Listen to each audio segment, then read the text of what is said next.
grabar y estamos en vivo ya, en este momento. Ok. Esperamos que se vayan conectando entonces.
Buenas noches, doctora. Buenas noches, chicos. Buenas noches. Hola, buenas noches. ¿Cómo están? ¿Iniciamos? Buenas noches. Iniciamos. Con 3 Perfecto. votos. Muchas gracias. Muchas gracias. Entonces, permítanme dar la más cordial bienvenida a este seminario. Mi nombre es Gustavo González, soy supervisor nacional de la Unidad de Negocios Éticos MERC con la línea Novo Nordisk en esta oportunidad. Y es un gusto para nosotros, pues, compartir la información con pacientes, familiares y bueno, público en general interesado en la patología diabética. Hoy día, con dirección al uso correcto de las insulinas. A cargo de esta nuestra invitada, de verdad, muy especial, muy querida por nosotros, doctora, a quien agradecemos toda la predisposición de compartir el conocimiento que tiene. La doctora Carla Herrera, que es médico especialista en diabetología. Permítanme presentarla un poquito. Ella es egresada de la Universidad Mayor de San Andrés, especialista en diabetología, como les decía, con los estudios realizados en la Universidad René Favoloro de Buenos Aires, Argentina, Universidad de La Salle en México y el Centro Multidisciplinario de Diabetes de Pachuca en México, con posgrados en diabetología, educación en diabetes, pie diabético y nutrición para el paciente con diabetes y síndrome metabólico. Como ven todos los asistentes, pues es un experto en el tema y de verdad estamos muy agradecidos que pueda compartir sus conocimientos. Doctora Herrera, bienvenida nuevamente, un gusto de nuestra parte y le dejamos poder compartir su presentación. Yo dejo de compartir la pantalla para que usted Muchas gracias. pueda hacerlo. Un gusto y bienvenidos todos. Muchas gracias, Gustavo. Es un placer para mí volver a estar con ustedes. Y bueno, en esta oportunidad para poder compartir, ¿no? Un poquito de lo que podemos hacer para ayudar al paciente. A ver, pongo la diapositiva.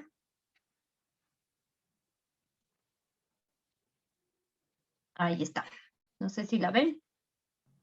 Sí, doctora, perfecto. Muchas Bueno, gracias. perfecto. Y también. Ahí prendo la cámara. Ahora sí.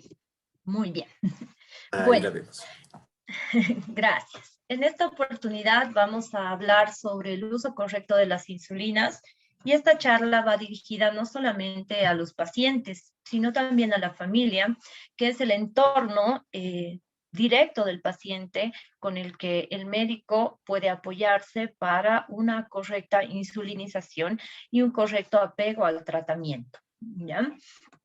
Vamos a ver primero qué es la insulina. La insulina es una hormona que se produce en las células beta del páncreas y se va a encargar de regular la cantidad de azúcar que nosotros tenemos en la sangre.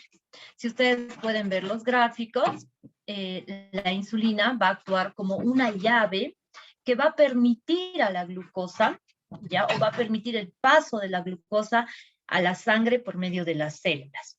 Este sí es un mecanismo bastante complejo, pero es muy importante saber que si nosotros no podemos producir insulina, no tenemos la llavecita para que nuestra glucosa pueda ingresar a la sangre, ¿ya? Como ustedes lo ven, la insulina es una hormona liberada por el páncreas como respuesta a la presencia de glucosa en la sangre. Va a permitir que la glucosa penetre en las células para ser utilizadas como fuente de energía.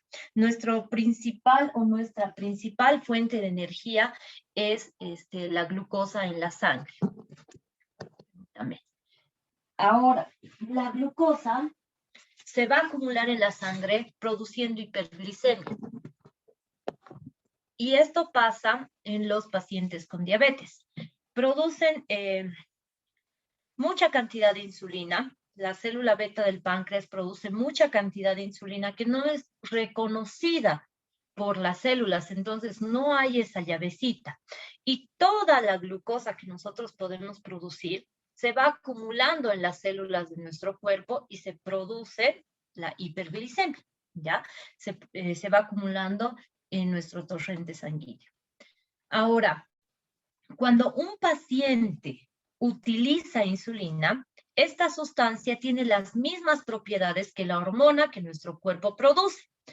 pero esta sustancia sí tiene una síntesis química artificial, por más de que se parezca en cuanto a composición, se parezca a la hormona humana. La insulina que nosotros nos inyectamos tiene su componente químico y artificial porque se cambian unos aminoácidos, porque vamos a recordar que la insulina es una cadena larga de aminoácidos. Se cambian esos aminoácidos, un par de aminoácidos, para que la insulina pueda tener una acción muchísimo más lenta cuando yo la inyecto, ¿ya? Y se emplea en el tratamiento, obviamente, de la diabetes, ya sea diabetes tipo 1, diabetes tipo 2 o diabetes gestacional u otros tipos de diabetes. Ahora, ¿cuándo voy a empezar la insulinización? Cuando el paciente necesita colocarse insulina. Hay pacientes que desde el inicio del diagnóstico pueden utilizar la insulina. Hay pacientes que a lo largo de la enfermedad o en el transcurso de la patología pueden comenzar a utilizar insulina, pero son momentos bastante críticos para el paciente porque todavía tenemos el tabú de que si un paciente utiliza insulina es como que lo último de la enfermedad y va a utilizar insulina toda la vida, ¿no? Pues no es así. La insulinización puede hacerse en el momento del diagnóstico o en el seguimiento. Al comienzo de la enfermedad, si aparece una pérdida de peso excesiva, inexplicable, por otra causa que no sea la diabetes, cetonuria intensa o síntomas cardinales de la diabetes como mucha sed, muchas ganas de orinar, mucha hambre, pérdida de peso, y cuando una hemoglobina glicosilada esté por encima del 9%, ¿ya? Especialmente en estos casos, cuando los pacientes tienen un déficit de insulina muy grave, ¿ya? Nosotros debemos empezar con la insulinización. Ahora, ¿cómo le explicamos al paciente el tema de la insulinización? Debemos explicarle que la insulina en realidad es uno de los mejores medicamentos que se han inventado hasta el momento. La insulina y la metformina son uno de los mejores medicamentos que nosotros tenemos para ayudar a que el paciente pueda controlar su glicemia, ¿ya? No es que el paciente que utilice insulina vaya a quedarse con la insulina toda la vida. Hay muchos casos, todos los pacientes son independientes, todos los tratamientos son independientes, son personalizados, al igual que los planes de alimentación. Pero cuando un paciente debuta con diabetes y lo hace por encima de los 300 miligramos decilitros con una hemoglobina glicosilada de 9% y sintomatología bastante estrépida, digamos así, o muy fuerte, para que me entiendan, el paciente sí debe utilizar insulina. ¿Causa mucho miedo la insulina? Sí, causa bastante miedo utilizar la insulina por todo lo que nos dicen los demás. Ahora, la insulinización puede ser transitoria o puede ser permanente, como lo estábamos diciendo.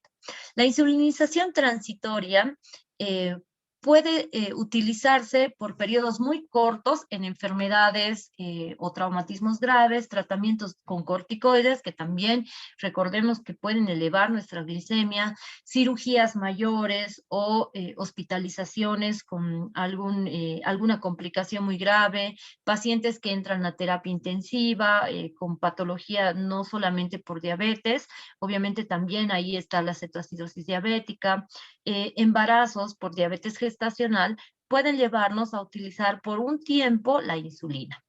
Ahora, la insulinización permanente, cuando los fármacos vía oral o no insulínicos o los hipoglucemiantes orales no consiguen la meta del control glucémico adecuado para las características individuales de cada paciente. Es decir, si bien nosotros tenemos una tablita donde vemos las glicemias dentro de parámetros normales, que recordemos que es de 70 a 100 miligramos decilitro, hay pacientes que deben ir poniéndose metas principalmente desde el diagnóstico para poder alcanzar estos parámetros normales. ¿Ya? No puedo exigir a un paciente que esté debutando con 300 o a 350 miligramos de decilitro que en 15 días pueda entrar entre los 70 y 100. No así a un paciente que está debutando con 130, 126, 135, 150, sí podría yo bajar hasta entre 70 y 100 los primeros 15 días. Entonces, en muchos casos, los pacientes que utilizan insulina permanente son pacientes con diabetes tipo 1, que la fisiopatología de la diabetes es muy diferente a la diabetes tipo 2, ¿ya? Sí se presentan los mismos signos y síntomas, pero en estos pacientes con diabetes tipo 1, la producción de insulina se ve anulada a largo del tiempo o al tiempo del diagnóstico que nosotros podemos dar. Para recordar un poquito, la diabetes tipo 1 es la diabetes infanto-juvenil. Es la diabetes genéticamente adquirida con la que ya una persona puede nacer y desarrollar entre la infancia y la juventud. ¿Ya? La diabetes tipo 2 es la diabetes que vamos adquiriendo a lo largo del tiempo, principalmente por la mala alimentación. Igual que si tenemos factores de riesgo como enfermedades de base, presión alta o hipertensión arterial, eritrocitosis o poliglobulia, si tenemos también familiares de línea directa con diabetes tipo 2 o diabetes tipo 1, mamá, papá, abuelos, hermanos con diabetes, si tenemos problemas de dislipidemia, colesterol y triglicéridos elevados, o estamos cursando en un periodo de sobrepeso u obesidad, o un síndrome metabólico que engloba a todas estas patologías, ¿no? También es una causa de desarrollar diabetes y también puede ser una causa de utilización de insulina. Ahora, ¿qué dice la ADA? La ADA es la Asociación Americana de Diabetes, ¿ya? Que junto con la Federación Internacional de Diabetes, en 2017, consideran que aquellos pacientes en los que los controles de glicemia son insuficientes, a pesar de utilizar 3 fármacos hipoglicemiantes orales, deben valorarse para el inicio de una insulinización. ¿Qué significa? Ustedes como pacientes tienen que saber los nombres de los medicamentos que el médico prescribe, ¿ya? Los fármacos más importantes o los más comunes que se dan en la consulta es la metformina, la glibenclamida, el glimepiride. Tenemos otros fármacos orales que son un poco más no raros, pero poco frecuentes en la consulta y utilizamos para específicamente para algún caso de los pacientes con diabetes. Pero estos 3 fármacos que les estoy mencionando son fármacos que generalmente se utilizan en la consulta con los pacientes con diabetes. Principalmente en la consulta de medicina general, lo que hace el médico es recetar una metformina o una glibenclamida para pasar el caso a especialidad. Entonces, es muy importante que ustedes se familiaricen con el nombre de los fármacos y los tipos también de insulina que tenemos en el mercado, ¿ya? Para que cuando puedan ir a la consulta con el especialista o estén cambiando de médico o tal vez estén en otra ciudad o han sufrido alguna descompensación, sepan informar a la persona que los va a atender el tipo de fármaco que ustedes toman o el tipo de insulina que se inyecta. Y eso es muy importante. Y vamos a conocer un poquito los tipos de insulina para cultura general, para que ustedes sepan cuántos tipos de insulina hay, ¿ya? Pero en la práctica en pacientes con diabetes tipo 2, muy sintomáticos, como les decía, que tengan poliuria, polidipsia, pérdida de peso, polifagia, o que tengan una hiperglucemia, que es la subida brusca de azúcar muy marcada, mayor a 280 y 300 miligramos de decilitro, la pauta de insulinización es muy importante, ¿ya? No nos debemos asustar cuando nuestras glicemias están por encima de los 300 miligramos de decilitro, si el médico nos sugiere la utilización de la insulina. ¿Por qué? Porque el mecanismo de acción de la insulina es mucho más rápido que el mecanismo de acción de un comprimido o de una tableta. y se ve la mejoría muchísimo más rápido que cuando yo utilizo un comprimido, cuando estoy con estas glicemias muy elevadas. Ahora, si yo no tengo estos síntomas como pérdida de peso excesiva, muchas ganas de orinar, muchas ganas de tomar agua, no va a ser muy necesario la utilización de la insulina. Por eso, les repito, cada tratamiento es individualizado. Cada paciente tiene su propio tratamiento. Cada paciente tiene su propia dosis de insulina. Cada paciente metaboliza la insulina de diferente forma, ya sea lenta o rápida. Cada paciente tiene un metabolismo muy diferente a otro. No importa que sean hermanos, que sean esposos, que sea mamá o papá, o que sea madre e hija o padre e hijo, no importa el lazo que tengamos con la familia. Es muy importante tomar en cuenta el metabolismo de cada uno, ¿ya? Entonces, cuando yo tengo glicemias elevadas arriba de los 300 y una hemoglobina glicosilada por encima de 9 a 10%, sí tengo que pensar en la utilización de la insulina, ¿ya? Ahora, la dosis diaria es muy dependiente de cada caso, como les decía, y el requerimiento o el periodo en el que yo voy a utilizar la insulina también es muy diferente en todos los pacientes. Según el tipo de paciente y las referencias personales, se pueden utilizar varios tipos de insulina. En este momento, si hay pacientes que utilizan insulina, les puedo apostar que la NPH es la insulina de uso más común. Así que vamos a ver cuáles son las insulinas o los tipos de insulina para que ustedes puedan conocerlos. Tenemos más o menos, o separamos a las insulinas en 4 tipos de insulina. Una insulina de acción rápida, una insulina de acción regular, una insulina de acción intermedia y el otro grupo es la insulina de acción lenta o prolongada. Tienen diferentes tipos de insulina, diferentes marcas y lo demás, pero vamos a ver en general cuáles son los tipos de insulina. Para que ustedes vean esta tablita, acá van a ver unas curvaturas, ¿ya? Que se las voy a ir explicando poco a poco, ¿ya? Los tiempos de acción de las insulinas son diferentes. Como son diferentes los tipos de insulina, cada tipo de insulina tiene un tiempo de acción, un tiempo de vida media muy distinto al otro, ¿ya? Empezamos. Las insulinas de acción rápida.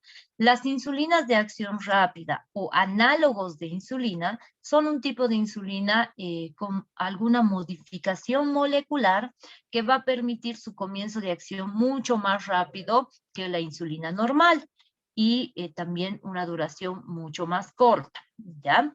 Estas insulinas comienzan a los 10 a 15 minutos de haberse inyectado vía subcutánea y tienen más o menos un pico de 30 a 90 minutos. Duran en el cuerpo o se quedan en nuestro organismo de 3 a 4 horas, ¿ya?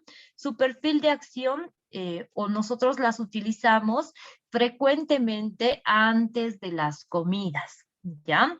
¿Por qué? Porque su perfil de acción puede cubrir las comidas o tener un parecido a la insulina que nosotros deberíamos liberar en el páncreas, por ejemplo, comparando a una persona sin diabetes. Estas insulinas, para que recuerden, inician su acción de 10 a 15 minutos de haber sido aplicadas, tienen un pico de 30 a 90 minutos y duran entre 3 a 4 horas. Después de la explicación vamos a ver por qué les estoy dando estos datos, ¿ya? La insulina regular. La insulina regular es llamada también insulina soluble o cristalina. Es la que también conocemos con mucha frecuencia. Esta insulina comienza su acción a los 30 a 60 minutos de haber sido inyectada. Tiene un pico, una curvatura, un pico de 2 a 3 horas y su duración es entre 5 a 7 horas, más o menos de 4 a 6 horas es lo que dura una insulina rápida en nuestro organismo. También se utiliza para cubrir las comidas, aunque este perfil de acción no se ajusta mucho o no es muy parecido a la insulina que nosotros podríamos liberar del páncreas comparando con una persona que no tiene diabetes. Pero es una insulina que nos sirve para corregir las glicemias cuando estas están elevadas, ¿ya? Por ejemplo, yo antes de comer puedo tener una glicemia de 140. Y después de 2 horas de haber comido, mi glicemia se disparó a 300. Puede ser que yo haya comido muchos carbohidratos, haya excedido en los carbohidratos, o mi comida ha sido muy copiosa, o quién sabe, no sé, haya comido muchos alimentos con un índice glucémico muy elevado, y eso hace que mi glucemia o mi haya subido, ¿ya? Entonces, yo a las 2 horas tengo 300 miligramos de cilitro y estoy asustada. Utilizo la insulina cristalina para corregir esa glicemia. Hay muchas tablitas, ¿ya? Para sacar el índice o para sacar la cantidad de insulina que yo requiero con la cantidad de carbohidratos que como, ¿ya? Es bastante complejo el manejo de hidratos de carbono, ¿ya? O índice glucémico de los alimentos para utilizar la insulina. Pero es algo que el paciente debe ir aprendiendo poco a poco, ¿ya? Es por eso que nosotros, como médicos o como personal de salud, podemos dar una guía al paciente para que pueda corregir esa glicemia y tratar de que la glicemia después de las comidas o la glicemia postprandial se encuentre entre 80 y 140. Aquí tengo dos opciones. O me corrijo antes de la comida o me corrijo 2 horas después de la comida, ¿ya? Porque tampoco, si yo no sé manejar hidratos de carbono o no sé manejar índice glucémico, no podría saber cuánta insulina me pongo antes de la comida. Así que eso en educación en diabetes es un poco complejo porque hay que saber contar carbohidratos, ¿ya? Y eso sí se le va enseñando al paciente que tiene un uso permanente de la insulina. Ahora, otro tipo de insulina es la insulina de acción intermedia o la insulina NPH. Esta insulina NPH es una insulina o se la usa como insulina basal, ¿ya? Esta insulina sí es la insulina lechosita que todos llaman, la insulina turbia también que se puede llamar, ¿ya? Y sí, esta insulina tiene una alteración o tiene una proteína añadida que se llama protamina, ¿ya? Para que la absorción sea muchísimo más lenta, ¿ya?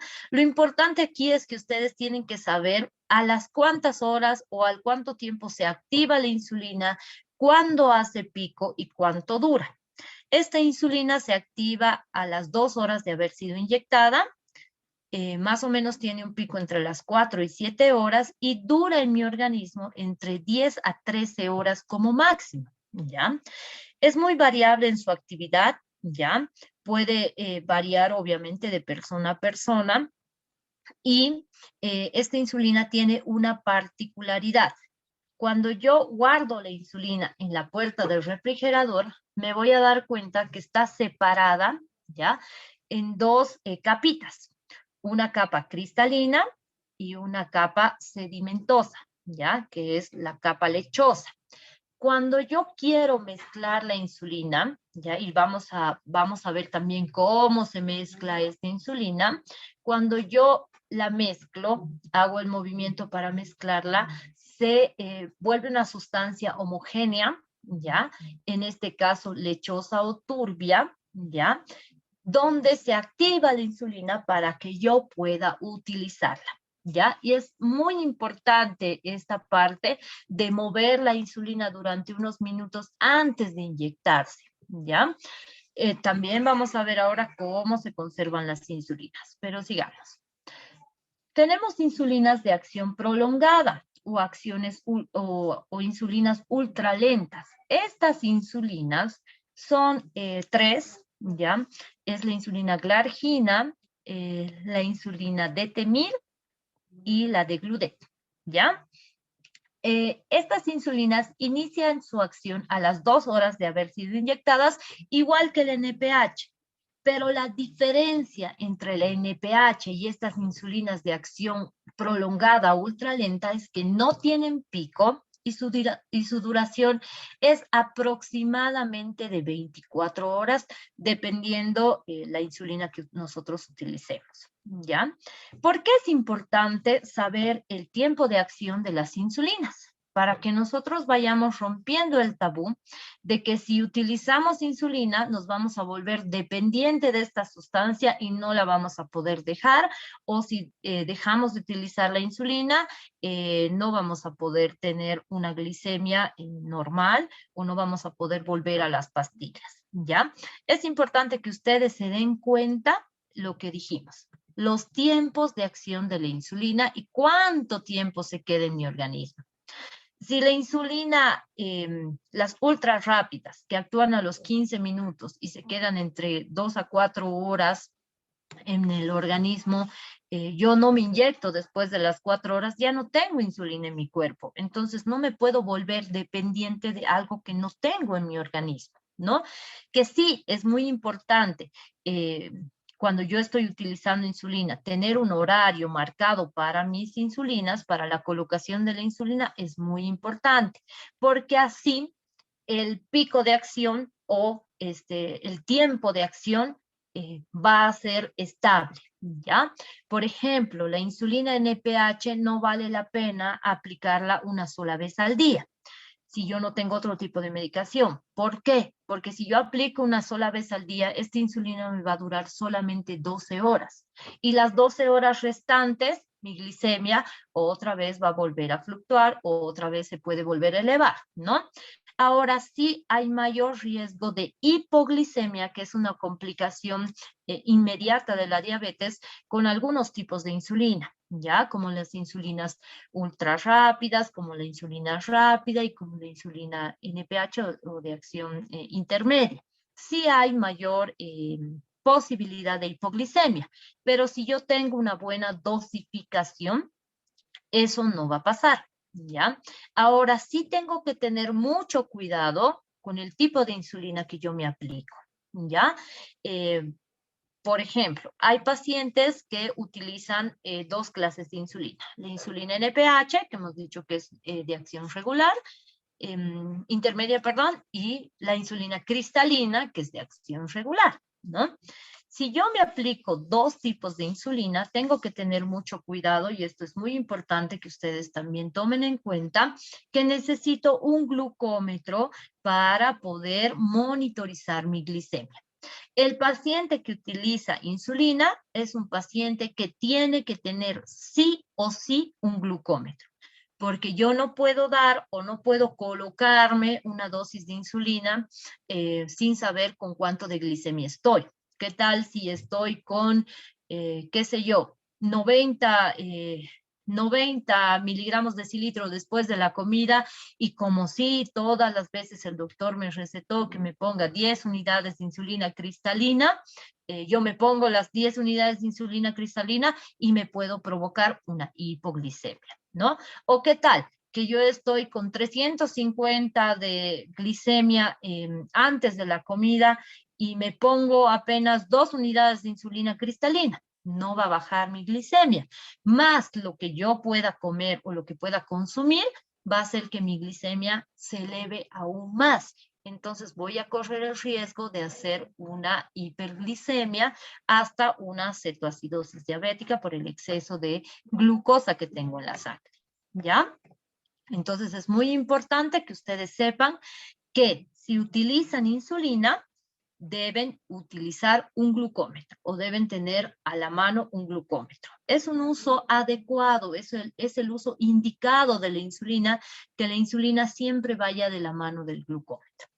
Ahora, también es muy importante saber cómo almacenar la insulina, hasta cuándo dura la insulina, cuánto tiempo yo tengo para inyectarme insulina, cuando abro el frasquito, cuando abro el vial, o si utilizo lapicera, cómo es la colocación, qué debo hacer cuando me coloco, qué debo tomar en cuenta en cuanto a mis insulinas cuando yo me coloco insulinas. Ahora, las insulinas se almacenan en una temperatura de 2 a 8 grados centígrados, tienen una cadena de frío muy importante, ¿ya? Desde que salen de la fábrica hasta que llegan a nuestro país, incluso hasta que llegan a la farmacia. Por eso es que no en todas las farmacias se encuentra insulina, porque las farmacias deben cumplir con la cadena de frío para poder conservarlas, ¿ya? Asimismo, tienen que ir a la casa y conservar esa cadena de frío. Se pueden almacenar dentro del refrigerador, pero ¿en qué lugar del refrigerador se van a almacenar? ¿En la nevera?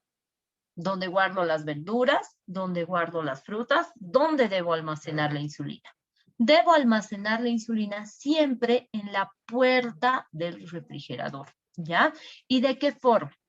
No puedo ponerla volcada, tal vez sí, echada, sí, pero mejor si la pongo paradita en la puerta del refrigerador para que mi insulina se pueda conservar.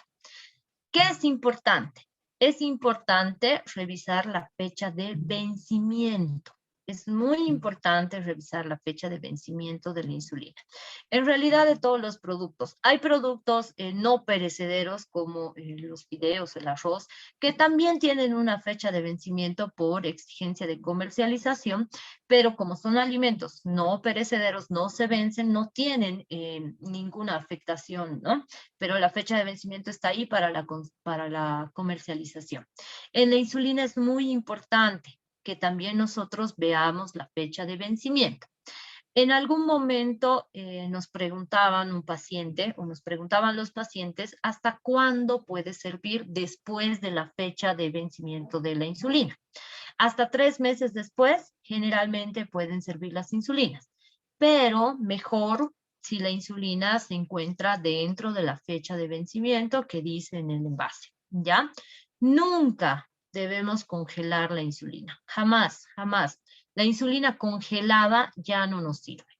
La insulina congelada se inactiva, digamos así, y ya no sirve y no tiene el mismo mecanismo de acción en nuestro organismo, ¿ya?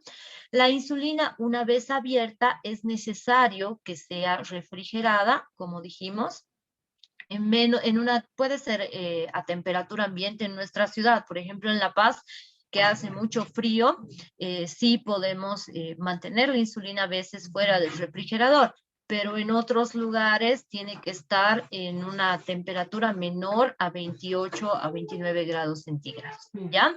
La duración, una vez abierta de la insulina, es de 4 a 6 semanas. Podemos prolongar un poquito más el tiempo, en días hablando más o menos 45 a 60 días como máximo para la utilización del mismo vial, ¿ya? Sí hay que protegerla del calor excesivo y de la luz solar directa. Eso es muy importante, ¿ya? Aquí para que ustedes vean cómo podemos conservar nuestra insulina. Hay que cuidarla del clima, una temperatura baja, menos de 30, 28 grados, si la vamos a conservar a temperatura ambiente.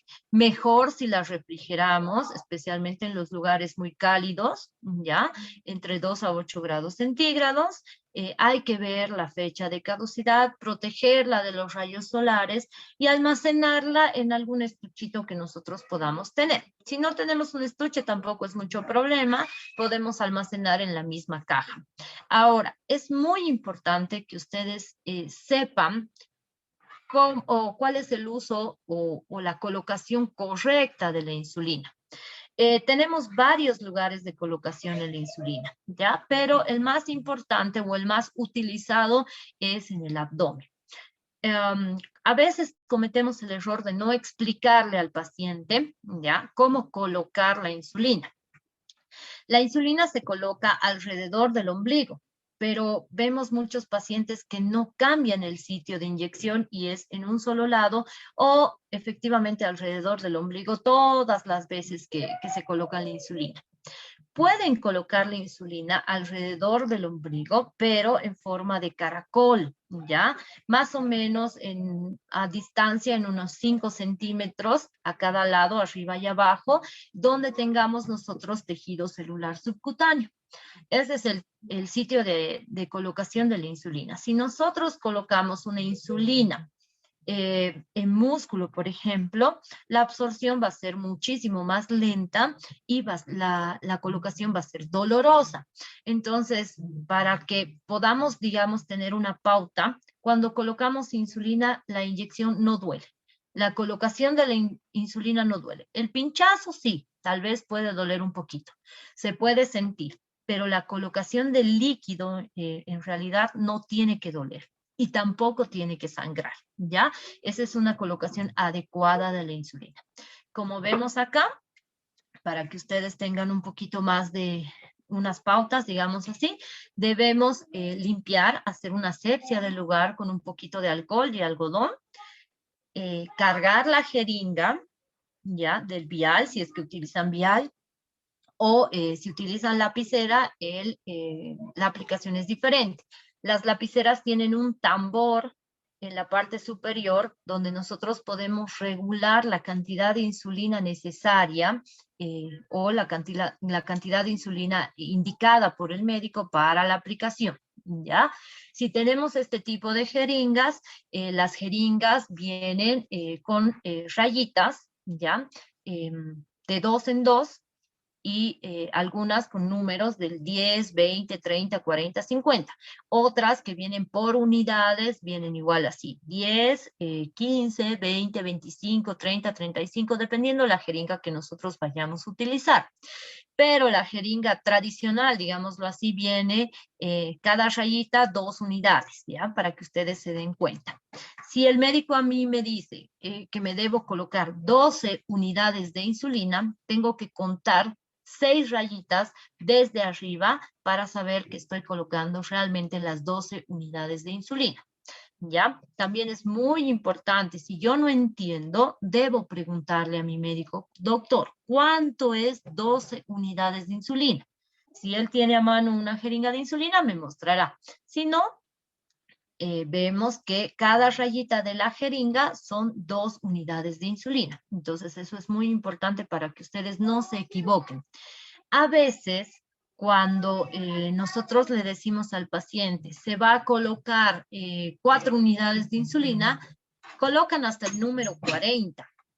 Si yo coloco hasta el número 40, ¿ya? O 4 en algunas jeringas, estoy viendo o estoy colocando 40 unidades de insulina que pueden provocar una hipoglicemia. Entonces es muy importante que ustedes pregunten, ¿ya? O que les muestren cuánto es 4 unidades de insulina, o 12 unidades de insulina, o 20 unidades de insulina, para no cometer ese error, ¿ya? Cuando aplicamos una cantidad de más de insulina, sí podemos provocar hipoglicemia, como estábamos mencionando, y debemos saber cuáles son los signos y síntomas de la hipoglicemia. Bueno, pero eso lo vamos a avanzar luego, ¿ya? Aquí lo importante es que ustedes sepan cuántos tipos de insulina hay, qué tipo de insulina es la insulina que ustedes usan, verificar la fecha de vencimiento, saber conservar la insulina. Pero lo más importante es que ustedes aprendan que la insulina no es el último medicamento que tenemos para la diabetes, o no es lo peor que nos puede pasar dentro de nuestra patología con diabetes. En realidad, la insulina es un apoyo muy bueno, es un medicamento excelente para poder nivelar mi glicemia y hacer, en palabras sencillas, que mi páncreas pueda descansar de producir demasiada cantidad de insulina y pueda volver a producir la suficiente cantidad que necesito, ¿ya? Eso es muy importante. Y también es muy importante que ustedes sepan que cuando yo utilizo insulina, tengo que tener a la mano siempre un glucómetro. Siempre, siempre, siempre un glucómetro. Es obligación de un paciente con diabetes controlarse la glicemia y aprender el automonitoreo para ayudar a su médico con el tratamiento, ¿ya? Y creo que eso es todo. Si tienen alguna pregunta. Perfecto, doctora, muchas gracias. Sí, si tienen alguna pregunta, los asistentes, por favor, los invitamos a hacerla por intermedio del icono, preguntas y respuestas, ¿no? Que lo tiene cada uno en su dispositivo móvil o computador con el cual estén entrando. A continuación, bueno, los invitamos a ir escribiendo. Doctora, muchas gracias No, por ustedes, compartir chicos. todo esto, de verdad. Dentro del programa, hoy día queremos completar también el uso correcto, no solamente durante el manejo del paciente, sino en la previa, el cómo se maneja la insulina previamente. Y para ello, hemos pedido que una de nuestras compañeras dentro de la empresa que maneja la temática, que es Romina, pueda presentar este tema en particular. Ya, así que permítame presentárselas también. La licenciada Romina Valdemar es licenciada en farmacia con maestrías en educación superior y marketing y tiene la experiencia de haber sido encargada de control de calidad y procesos en laboratorios IFA y en este momento es parte del equipo de droguería INTI como coordinadora en promoción.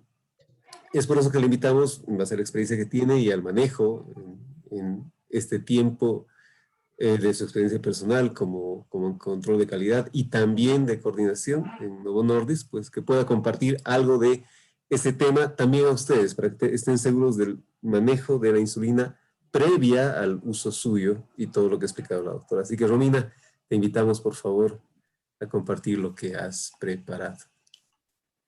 Bueno, muchas gracias, Gustavo. Muchísimas gracias, doctora, por su brillante explicación y muy sencilla para que realmente entiendan, ¿no?, nuestros pacientes.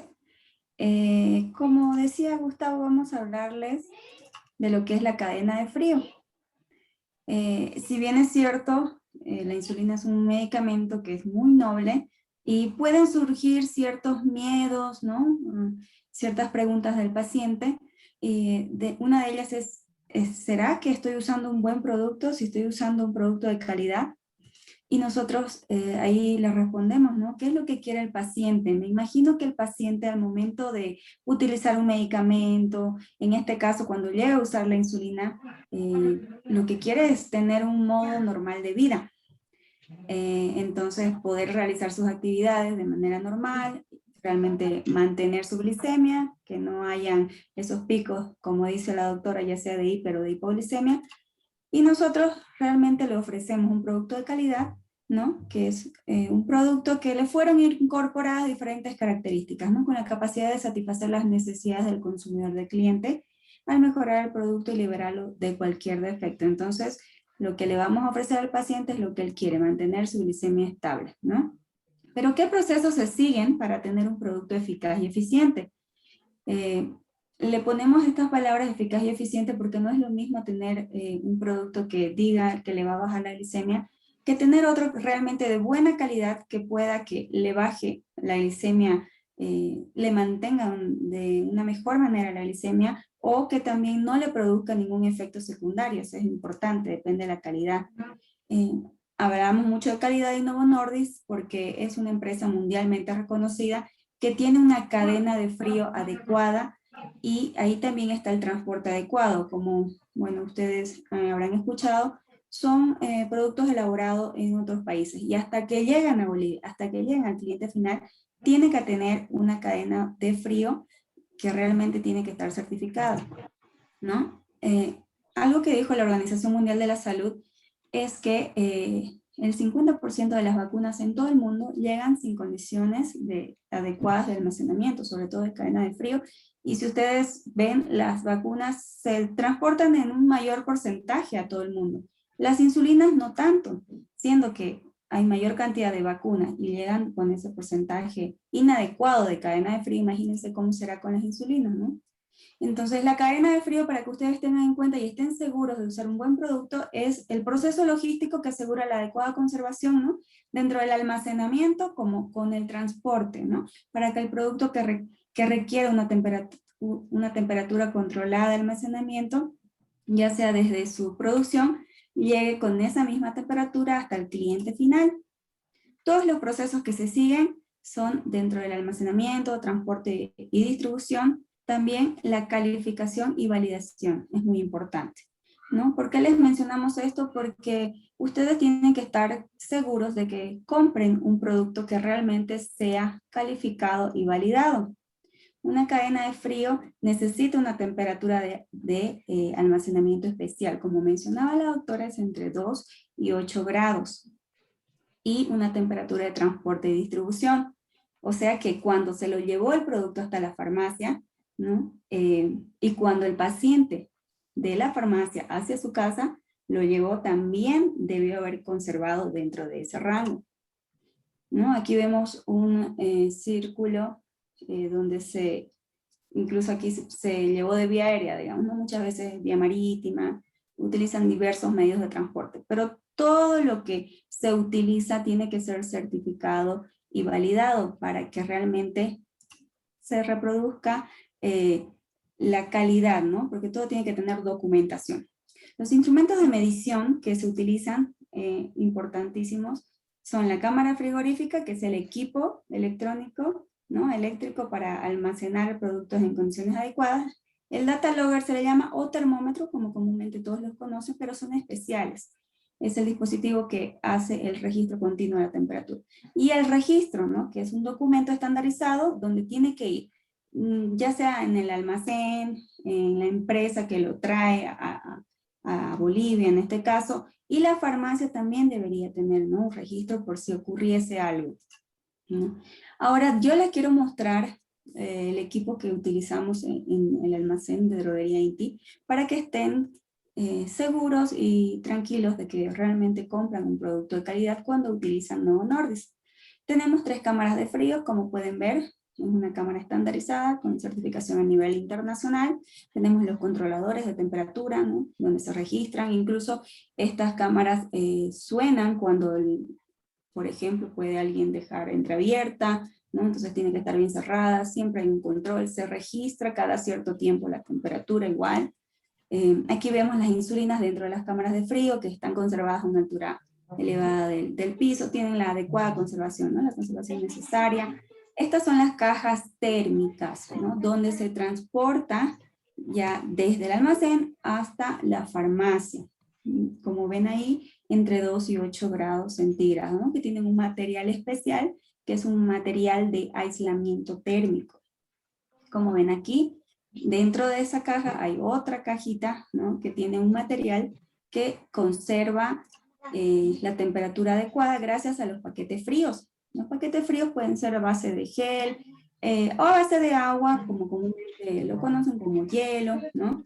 Pero obviamente tienen otra temperatura de congelamiento, como si observan en la imagen, se congelan a menos 20 grados, ¿no? Eso permite que este paquete frío dure por mucho más tiempo y por eso conserve entre 2 y 8 grados la insulina. Este es un instrumento de medición, que es el data logger. Como pueden observar, tiene un registro de calibración anotado, o sea, todo el tiempo se hacen las validaciones y certificaciones necesarias, ¿no? Muchas veces se hacen auditorías a la empresa y se piden los registros, entonces todo está netamente registrado. Este es un informe de medición, por ejemplo, es un informe real, ¿no? de una farmacia que se distribuyó. Si pueden observar el rango que tiene aquí este gráfico, está arriba 8, abajo 2, ¿no? La curva siempre se mantuvo dentro de los parámetros establecidos. Entonces, si en algún momento ocurriese algún problema con una insulina, se saca toda la documentación y se ve si realmente se conservó de la manera ideal. Y tanto de la manera como pide el Ministerio de Salud, como pide Novo Nordisk, porque es una empresa realmente que cumple con todos los estándares, ¿no? De calidad. También se necesita un vehículo de transporte calificado, ¿no? Para una logística adecuada. Como les decía, también el transporte debe tener esa temperatura adecuada. Nosotros manejamos estos, que igual se validan por si acaso. Entonces se utiliza, digamos, el cliente más lejano, ¿no? Para validar. Entonces se ve si se puede mantener realmente la temperatura desde que salió del almacén hasta que llega. Y esto es un proceso continuo, que todo el tiempo se certifican los vehículos y los instrumentos donde se validan. Aquí les puse esta imagen porque no sé si vieron las noticias que transportaron vacunas en un camión distribuidor de pollos. No recuerdo, esto creo que fue en el Beni. Y es algo gracioso porque no sabemos si esa vacuna, ¿no? Ahora nosotros hablamos de insulinas, pero no sabemos si esa vacuna realmente contó con las medidas de seguridad, no sabemos si ese camión está certificado para vacunas, ¿no? Entonces, para que vean que hay que tener en cuenta todos los parámetros de calidad que maneja cada empresa. Ahora también tenemos un plan de contingencias para que vean que todo está fríamente calculado, como se dice, si es que, por ejemplo, ocurriera un apagón de luz, tenemos un motor eléctrico, ¿no? Para que sigan funcionando nuestras cámaras frigoríficas. Y también si en algún momento, por ejemplo, llegara a fallar una cámara, siempre se debe tener una cámara extra, ¿no? Que esté vacía para poder colocar rápidamente todo el material y no sufra ningún daño y siga la cadena de frío, como dicen. ¿Por qué dicen cadena? Porque como ustedes han visto, una cadena tiene que ser lineal y mantener siempre el mismo estándar para que puedan estar unidos. Entonces, no se debe romper esa cadena de frío o, como decimos, la temperatura entre 2 y 8 grados. Ahora, les recuerdo que la insulina sin usar sí debe conservarse en la heladera. Y lo ideal siempre es al medio, ¿no? La verdad que arriba es lo peor porque, como decía la doctora, cuando se congela ahí ya prácticamente pierde. Tal vez incluso puede un minuto estar un poquito más de 8 grados, pero ya cuando se congela realmente no sirve. Ahora, en la puerta no es muy recomendable, ¿no? Tal vez si ya está abierta, ¿no? Pero cuando está todavía sellada, debería estar al medio, porque en la puerta al abrir y cerrar suceden cambios bruscos de temperatura y no puede tal vez manejar esa temperatura de 2 y 8 grados. Aquí hay una imagen de que una vez abierto, si la temperatura, por ejemplo en la ciudad de La Paz es perfecto, ¿no? Pueden conservar en su mesita de noche porque casi nunca es más de 20 grados acá. En los lugares calurosos puede que sí, ¿no? Necesiten tener, bueno, usar un aire acondicionado y sí, lo ideal es menos de 30. Y obviamente la luz siempre es adecuado de que no se haga, por ejemplo, a veces he escuchado de que el paciente para ver realmente si es lechosa, si el color lo colocan hacia el foco, ¿no? Entonces no hay que poner directamente hacia la luz, eso es un error tremendo. Y las recomendaciones importantes para ir finalizando es que una vez abierto el producto no es necesario refrigerar. Además de que introducirse una insulina fría también causa dolor, ¿no? Eso para que tengan cuidado. También de que no debemos exponer el producto a la luz solar, es lo que decíamos, y realizar una rotación, ¿no? Que eso ya lo explicó la doctora, para evitar las lipodistrofias o los abultamientos o hendiduras en la piel. Eso como recomendación para que cuando se apliquen no ocurran esto que aparte de ser estéticamente feo, es muy doloroso. Ahora también queremos recordarles aprender a reconocer el producto. Novolin N, generalmente la mayoría de las insulinas viene de color verde. Esto lo mencionamos porque hay personas que, por ejemplo, ya tienen problemas de la visión, ¿no? Entonces son colores fosforescentes para que puedan reconocer. El verde es la N o la basal, la R es la rápida, ¿no? Es de color amarillo, y la Novolin 7030 o la mixta, la que está combinada, tanto la N como la R viene de un color café, más o menos, este color café medio naranja, ¿no? Y también algo que le recomendamos es utilizar poco tiempo una jeringa, no utilizar todo el mes, por ejemplo, la misma jeringa, porque va perdiendo el filo, entonces al ir pinchando les puede ir doliendo. Entonces, estos tips que le estamos dando a los pacientes es para que sea más llevadero el uso de la insulina, ¿no? Porque muchas veces dicen, no, otra vez pincharme, no quiero. Pero realmente, como decía la doctora, es muy bueno, muy noble la insulina. Si se sabe usar de la manera correcta, pues les va a llevar a un mejor control de su glicemia y de su diabetes, ¿no? Además de que también queremos que tomen en cuenta de que si van a usar otra marca o un producto desconocido, ¿no? Se puede correr el riesgo de que no sea un producto de calidad. Como ustedes están viendo, Novo Nordisk maneja una adecuada cadena de frío, todo certificado, y esto lo mencionamos porque mucho se ha escuchado últimamente del contrabando.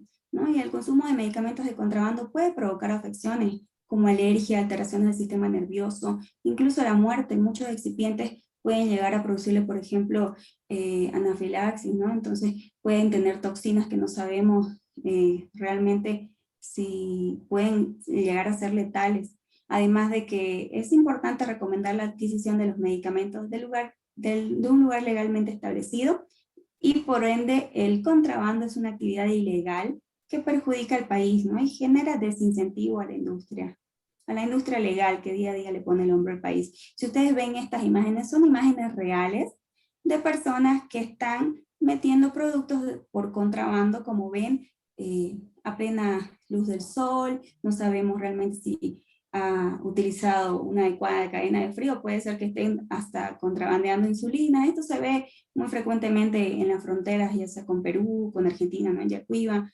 Entonces es realmente cierto. Entonces siempre pidan un producto que sea legal.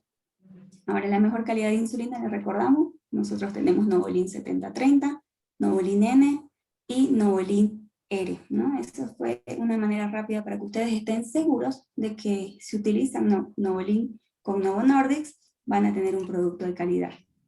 Muchas gracias, eso era mi participación el día de hoy. Muchas gracias, Romy. Muchas gracias por los puntos tocados. La verdad es que sí es muy importante también que el paciente tenga toda la seguridad del uso de la insulina con la previa, con el manejo de esta cadena de frío que expuso Romina. Así que le agradecemos mucho a Romy. Doctora, nuevamente muchas gracias. Tenemos algunas preguntas que están compartiendo y haciendo los pacientes, asistentes. Permítame empezar con la primera que ingresó, que dice, ¿puede repetir la calibración de la jeringa, por favor? Claro que sí. A ver. Déjame buscar una jeringa para que Es puedan más fácil. entender el uso. Por favor, dame un Claro. segundito y ahí les voy a responder. Gracias, doctora. Claro que sí.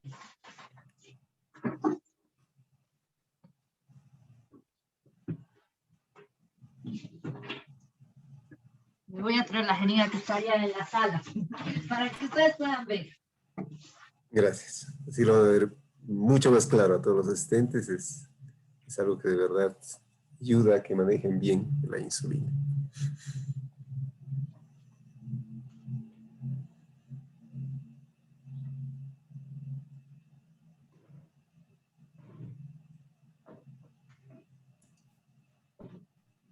Algo para acotar ahí con las jeringas hasta que venga la doctora, es que siempre traten de conseguir una jeringa que sea de insulina, ¿no? Porque muchas veces compran jeringas que son pequeñas, tal vez son agujas pequeñas, pero bueno, son más dolorosas.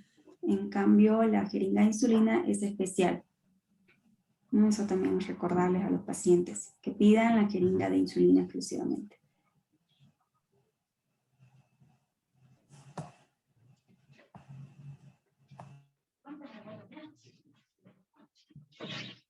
Ahora sí. Ahora sí, doctora. Bueno, Siga, por favor. para que podamos aprender. Las jeringas de insulina son jeringas bastante delgaditas, tienen un cc, ¿ya? Para que puedan simular, más o menos les voy a mostrar esta. Esta es una jeringa normal, ¿ya? Pero, si ustedes ven, las jeringas siempre vienen con rayitas, ¿ya? Las jeringas de insulina se parecen a cualquier jeringa, pero están marcadas aquí. 10, 20, 30, 40, 50, 60, hasta el 100, ¿ya? Cuando nosotros queremos poner dosis a los pacientes, queremos poner una dosis, digamos, de 12 unidades, tenemos que contar las rayitas. Cada rayita de la jeringa de insulina son 2 unidades. Entonces, deberíamos poner más o menos 6 rayitas. Hasta ahí, ¿ya? En una jeringa de insulina.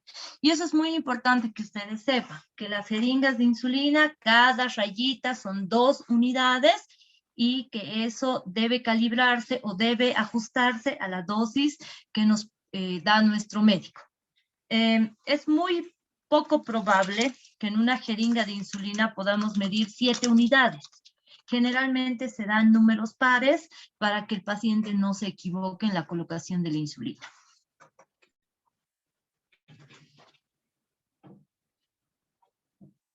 Muchas gracias. Creo que queda bastante claro.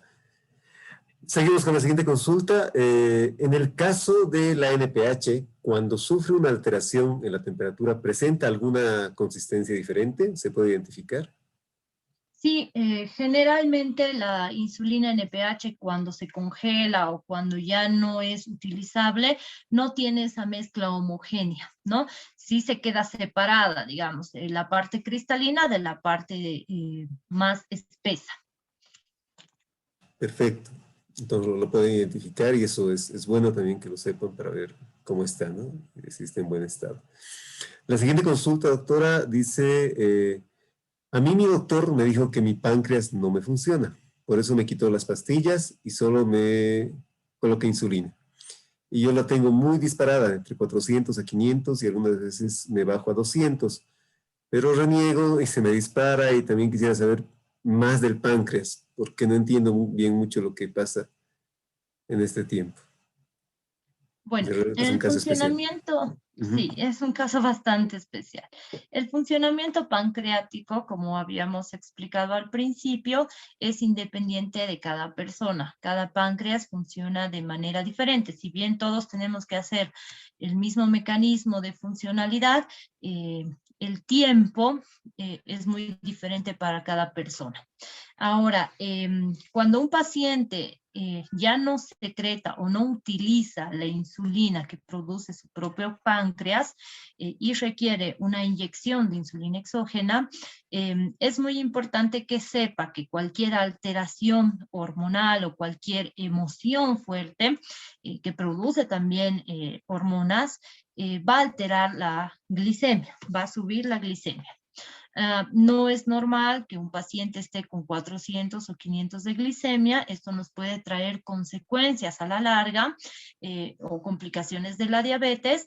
No es normal. En este caso muy particular, sí se debería un poquito ajustar la dosis de insulina o tal vez cambiar, dependiendo, ¿no?, el tipo de insulina que está utilizando, cambiar a otro tipo de insulina que sea más beneficioso para el caso particular del paciente.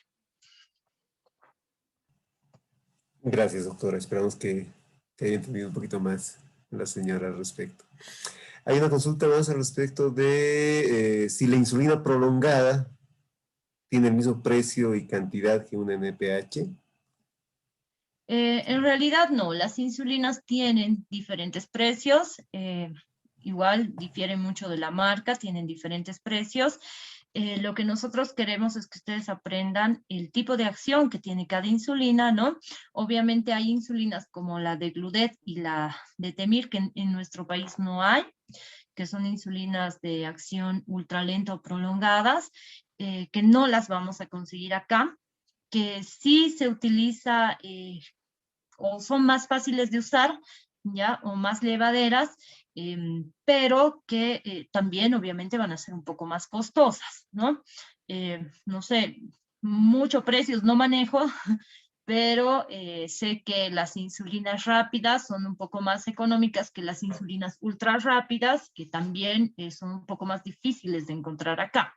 La insulina NPH tiene un costo menor que a una insulina prolongada, por ejemplo, la glargina, ¿no? O la de Gludet, que no hay en Bolivia. Pero sí, usamos la insulina NPH porque es mucho más accesible al paciente. En nuestro país, ¿ya? Es también un poco más económica en el sentido de que el paciente puede comprar la insulina o más llevadera económicamente que una insulina prolongada que es un poco más cara, ¿no? Pero obviamente depende de cada paciente, depende del caso de cada paciente, de la economía del paciente y obviamente y principalmente de la función que tenga la insulina en el páncreas de cada paciente. Exacto. Muchas gracias, doctora. En el chat también hay algunas consultas. A ver, la leo esta. que dice, ¿es posible que un diabético sea resistente a la insulina? ¿O qué tratamiento necesitaría? Es posible que un paciente con diabetes tenga resistencia a la insulina, ¿ya? Resistencia a la producción de su propia insulina. En realidad, la diabetes se define como la resistencia o la no utilización de la insulina que produce mi propio páncreas. Entonces, eso crea o se traduce como una resistencia a la insulina. Ahora, cuando yo utilizo insulina en un paciente, la verdad es que yo no he visto ningún caso de que el paciente sea resistente a la insulina que estoy utilizando, ¿no?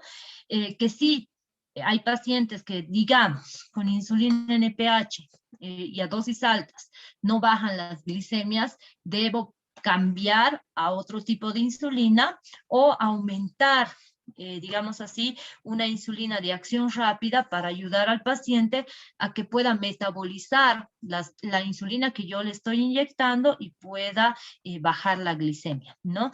Pero un caso de resistencia a la insulina por la inyección de una NPH o una glargina o una insulina rápida, la verdad es que yo no lo vi, ¿no?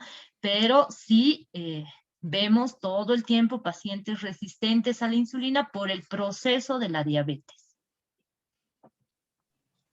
Gracias, doctora. Muy clara la respuesta. También en el chat consultan, que es difícil esta parte, pero la dosificación de la NPH, por favor.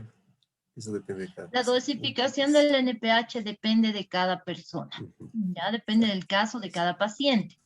Esto para médicos que estamos en primera línea en atención al paciente con diabetes o también para los especialistas, cuando no sabemos o no podemos dosificar la insulina de manera exacta, colocamos 10 unidades de NPH al paciente, pero siempre con el cuidado de medir la glicemia, ¿no? Hasta por el lapso de unos días, ¿no? Hasta encontrar la dosis adecuada para el paciente. Pero volvemos a repetir, la dosis de insulina NPH cristalina, insulina ultra rápida o ultra lenta, depende mucho de la metabolización o el metabolismo de cada paciente. Así es, doctora. Muchas gracias. También me consultan, bueno, es una duda que probablemente quedó de la charla. ¿Cuál es la diferencia entre insulina lechosa y cristalina? La insulina lechosa es la insulina NPH de acción intermedia, ¿ya? Y la insulina cristalina es la insulina que nosotros usamos para la corrección de las glicemias. Los tiempos de acción son muy diferentes. La insulina cristalina actúa mucho más rápido después de la inyección y la NPH tarda un poquito más, de 1 a 2 horas, ¿ya? Y se queda en el organismo más o menos 12 horas. Ese es el tiempo de acción. La insulina NPH tiene un pico a las 7 horas, que quiere decir que su potencialidad o su acción máxima la hace a las 7 horas y de ahí va declinando su acción, ¿ya? Pero nos sirve hasta 12 horas en nuestro organismo. La insulina cristalina tiene un pico de acción a las 4 horas y se queda en nuestro organismo más o menos 6 horas. Entonces, su acción es mucho más rápida que la NPH, que es un poco más lenta. Clarísimo, doctora.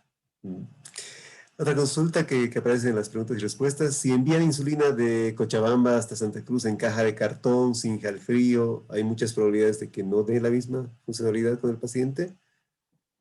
Sí, en realidad, si nosotros sacamos mucho tiempo a la insulina de la cadena de frío, como lo mencionaba Romina, la insulina tiene la posibilidad o sufre una alteración, entonces ya no tiene el mismo tipo de acción o ya no cumple la acción que debería cumplir en nuestro organismo. Acotando ahí, efectivamente, como lo he mencionado, es importante la cadena de frío. Si van a realizar este tipo de transporte, muchas veces se ve, ¿no?, de que quieren llevar a otro departamento, tienen que comprar una conservadora especial, tienen que colocarle un gel frío o hielo, como le quieran llamar, ¿no? Hay muchos tipos que se pueden conseguir en el mercado, pero pregunten dónde están comprando. También es bueno, algo que la farmacéutica siempre debería decirle al paciente al momento que lo está comprando, en dónde la va a llevar, ¿no? Porque hasta para transportar de la farmacia hacia su casa deberían ir con una conservadora, eso es algo que siempre se debe tener en cuenta y estas capacitaciones son para ello, ¿no? Para recordar todo este tipo de maniobras que se deben manejar para conservar una cadena de frío y el paciente tenga un producto de calidad hasta el final, hasta el momento de la aplicación, ¿no? Exacto. Y para ir cerrando, acá nos preguntan, doctora, ¿cómo se administra la insulina NPH? La insulina NPH o cualquier tipo de insulina se administra vía subcutánea. ¿Qué quiere decir? En palabras sencillas, que se inyecta en la grasita del abdomen o en la grasita de los brazos o los muslos, ¿ya? Porque ahí la insulina realmente va a cumplir su función, va a cumplir sus mecanismos hasta llegar a nuestro torrente sanguíneo. Y claro, tienen que estar capacitados también, normalmente el médico o la enfermera del médico enseña al paciente o al familiar más cercano, si el paciente a veces no puede aplicarse, cómo se tiene que aplicar, ¿no? Para que realmente también funcione. Y aquí hay una pregunta tal vez más para la industria. ¿Por qué no llega a Bolivia la insulina prolongada? Sí, La yo verdad es también quiero que, hacer esa pregunta. exacto, yo sé que iba a replicar. Y para la persona que consultó, la verdad, en particular en nuestro país hay normativas que aplican bastante a todos los medicamentos y en particular a este tipo de productos. Cuando son productos muy específicos o tienen alguna particularidad, como que no haya un similar en Bolivia, pues se pide mucha información, muchos protocolos, mucho papeleo, en pocas palabras, que en muchas ocasiones en el exterior no tienen. Y no es porque no sea algo que tenga respaldo, sino porque hay documentación que normalmente no se maneja para la exportación, hablando del otro lado, digamos, y sí nos piden como importadores a nosotros. Sin embargo, dentro de la línea Novo Nordisk estamos con todos los procesos en este momento para poder contar con aquellas insulinas de última generación, más prolongadas, como lo están mencionando. Esperamos durante este año y máximo el próximo ya ir anunciándolo. Y por supuesto, las recomendaciones que si lo van a utilizar depende de su médico, ¿no? Depende de que los doctores le recomienden, le receten este tipo de productos. No es que puedan cambiar, ¿no? Eso valga el momento de comentarlo. No pueden cambiar de una NPH a una prolongada porque parecería que es más segura o les conviene de pronto, ¿no? No es así. Dependemos de los médicos, del uso de los médicos. Eso hay que seguirlo recomendando. Ahora que los espectadores son la mayor parte pacientes o familiares, pues siempre acudan a su médico especialista, en particular en el tema de diabetes, aquel médico que maneja la temática, como en el caso la doctora Herrera. Así que muchas gracias por asistir a todos. Las preguntas ya acabaron, doctora. Creo que no se me fue ninguna.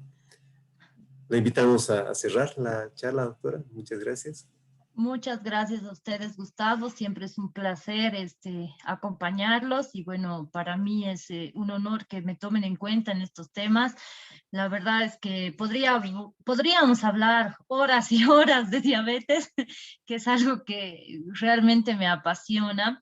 Y en cuanto a lo que dijiste, sí, es muy importante que el paciente pueda acudir a su médico, especialmente en este tiempo tan complicado que estamos pasando, donde los pacientes con diabetes son un grupo de alto riesgo para las complicaciones del COVID.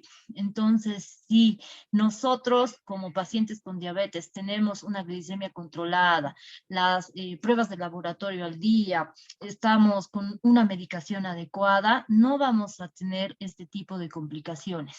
Los invito a participar del Club de Diabetes, que realmente para nosotros es un honor estar con ustedes ya cursando nuestro 4.º año de la mano de Merck y ahora de Novo Nordisk. La verdad, muy agradecida porque nos dan la oportunidad de poder enseñarle al paciente, de hacer un poquito más de educación, que obviamente también es medicina, pero que es muy importante para el paciente y la familia que tiene que involucrarse en la patología, y realmente estas charlas nos ayudan a crecer mucho más como profesionales, especialmente, y como educadores en diabetes, y a los pacientes como pacientes.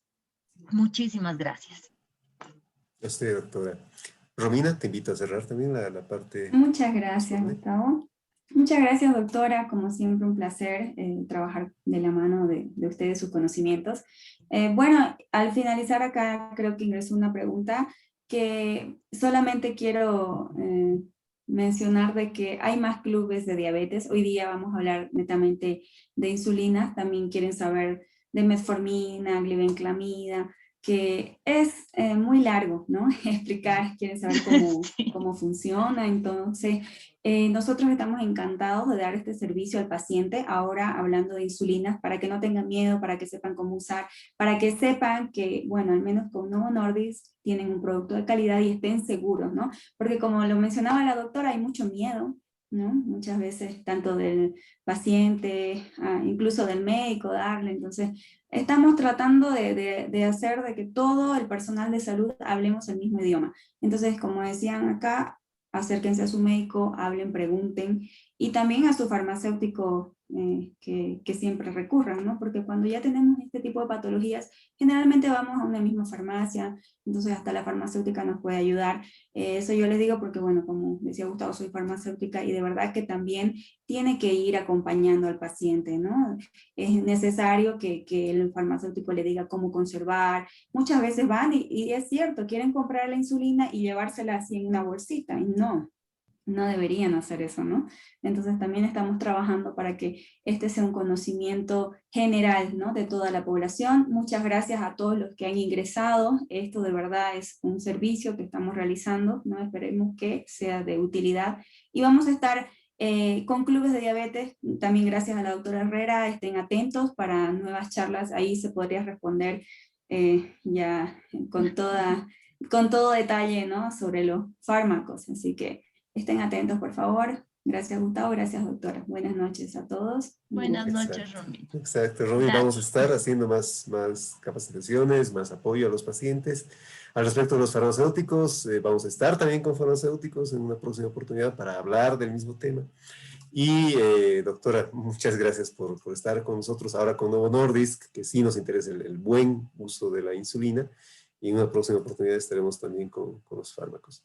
De nuestra parte, nuevamente, agradecidos a todos los asistentes, a todos los espectadores, por haber escuchado la charla, que es importante que puedan manejar de buena forma la insulina, y es parte de la responsabilidad social de INTI y de Novo Nordisk Bolivia, el iniciar de esta forma, ¿no? Una serie de capacitaciones para el buen manejo de la insulina, de verdad el control del paciente, que es muy importante, y de la mano de especialistas como la doctora Herrera, nuevamente, a quien agradezco. Así que un gusto estar con ustedes, hasta una próxima oportunidad.